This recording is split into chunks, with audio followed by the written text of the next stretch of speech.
Assalamualaikum warahmatullahi wabarakatuh. Alhamdulillah salatu ala rasulillah wa ala alihi wa sahbihi wa mawalah la khawla wa la quwata illa billah. Rabbi syrah li sadri wa yassir li amri wa hlul 'uqdatam min lisani yafqahu qawli.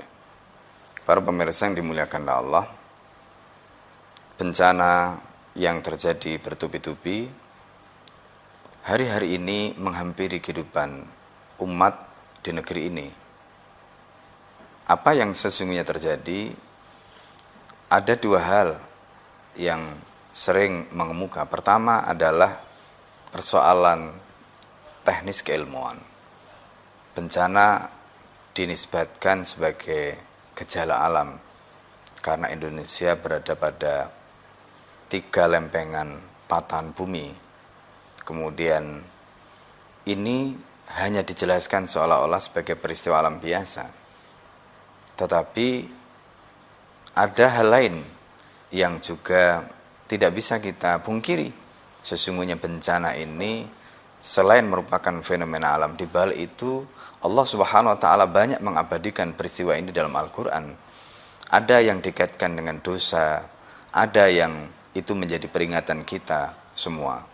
Mari kita lihat firman Allah Subhanahu wa taala di antaranya ketika Allah menjelaskan dalam surat Al-A'raf. Allah memulai penjelasan itu di dalam surat Al-A'raf ayat 96. Ketika Allah menyatakan, "A'udzubillahi minasyaitonirrajim. Walau anna ahlal qura amanu wattaqau lafatahna 'alaihim barakatim minas sama'i wal ard walakin kadzdzabu fa akhadnahum bima kanu yaksibun." Perhatikan ayat ini. Ketika Allah Subhanahu wa taala menyatakan dengan tegas, andai saja penduduk suatu negeri itu beriman dan bertakwa kepada Allah, Allah memberikan jawaban, Allah memberikan garansi. Apa jawaban dan garansinya Allah? La fatahna alaihim barakatim minas sama'i wal ard.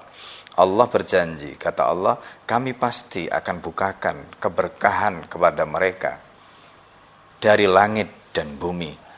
Tetapi apa kata Allah? Walakin kadzdzabu. Sayangnya mereka mendustakan. Mereka tidak mau beriman, mereka tidak mau bertakwa. Kemudian apa jawaban Allah?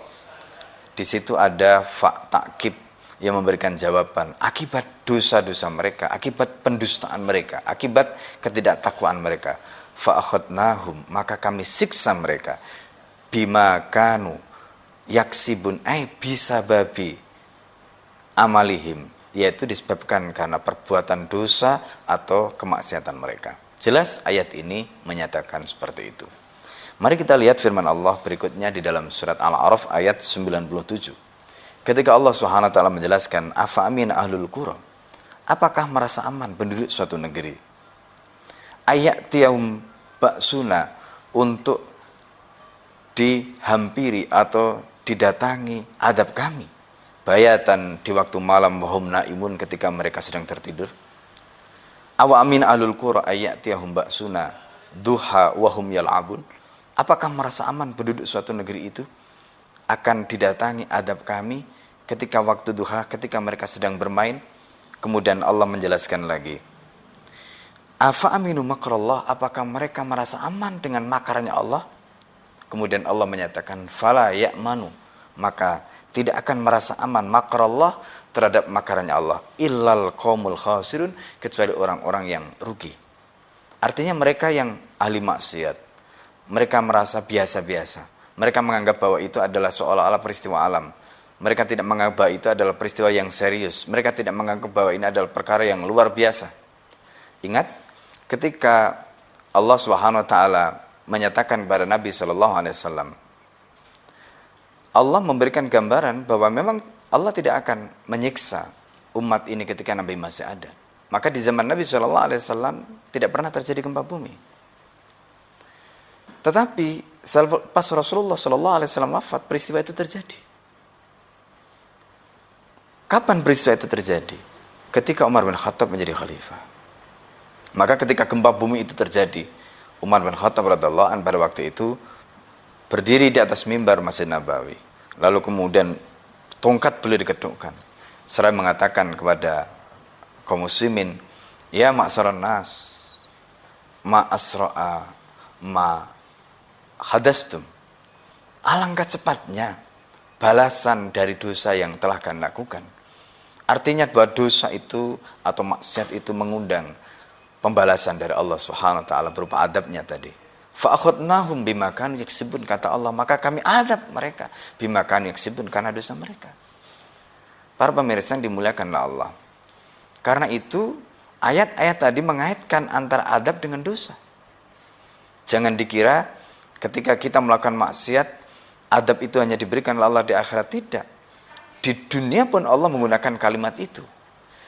Dan ketika ada orang yang ahli maksiat kemudian dia merasa aman, mereka tidak mengalami apa-apa, itu bukan berarti kemudian bukan karena Allah tidak menurunkan adab, Allah kemudian tidak memberikan siksaan kepada mereka di dunia. Dan begitu sebaliknya ketika orang mukmin tadi itu kemudian mereka ditimpa adab, tidak berarti itu karena bukan adab, ya.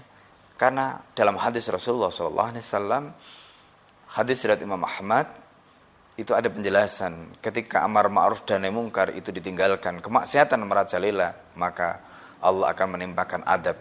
Ya ummu, adab itu akan ditimpakan secara umum kepada semuanya. Dan itu juga ditegaskan dalam hadis yang diriwayatkan oleh Imam At-Tirmidzi, sampai Rasulullah SAW bersumpah, walladzi nafsi biyadihi, demi zat yang jiwaku di dalam genggamannya, la ta'murunna bil ma'ruf, kalian wajib untuk memerintahkan pada kema'rufan, wala tanhauna 'anil munkari, dan kalian wajib mencegah kemungkaran. Kemudian kata Nabi, kalau tidak kalian melakukan itu, la yushikannallah, tunggu, kata Nabi, ayyab asa alaikum iqaban min indi, Allah akan datangkan adab dari sisinya. Fadad'unahu, kemudian kalian meminta kepada Allah, fala yustajaba lakum, doa kalian tidak akan diijabah oleh Allah Subhanahu wa taala. Ini menjadi bukti bahwa sesungguhnya ketika amar ma'ruf dan mungkar tidak ada, kemaksiatan merajalela, dan kemudian Allah cabut keberkahan dari langit dan bumi, Allah timpakan adab karena dosa-dosa mereka, itu adalah apa yang oleh Allah nyatakan di dalam nas-nas Al-Quran seperti dalam surat Al-A'raf tadi, maupun apa yang dinyatakan oleh Rasulullah SAW. Semuanya adalah wahyu yang menjelaskannya. Masihkah kita berpikir bahwa ini terjadi bukan karena dosa kita? Kalaulah misalnya kita memahami yang lain, maka tidakkah penjelasan Umar bin Khattab radhiyallahu anhu tadi memberikan penjelasan pada kita? Tidakkah apa yang disampaikan Umar telah memberikan pemahaman pada kita? Bahwa sesungguhnya kemaksiatan itu benar-benar mengundang adab dari Allah Subhanahu wa taala. Masihkah kita mengelak bahwa ini terjadi karena dosa dan maksiat kita? Maka kembalilah kepada Allah, bertaubatlah kepada Allah. Fafirru ilallah, bersegeralah berlari kepada Allah. Dan Allah Subhanahu wa taala tampakkan daral fasadu fil bari wal bahri, kerusakan di daratan dan di lautan. Bima kasabat aydin nas, semua itu karena bisababi ma'asihim wa dzunubihim, karena maksiat dan dosa mereka. Apa kata Allah? Supaya mereka setelah merasakan apa yang telah mereka lakukan dari dampak maksiat mereka, la'allahum yarji'un, agar mereka kembali. Semoga bencana, musibah, dan berbagai macam ujian ini menyadarkan kita dan mengembalikan kita untuk segera kembali kepada jalan Allah, kembali taat pada Allah, kembali kepada syariat Allah, dan betul-betul memegang teguh hukum-hukum Allah secara kafah, dan itulah yang akan bisa menyelamatkan kita. Hadanallah wa iyyakum ajmain. Assalamualaikum warahmatullahi wabarakatuh.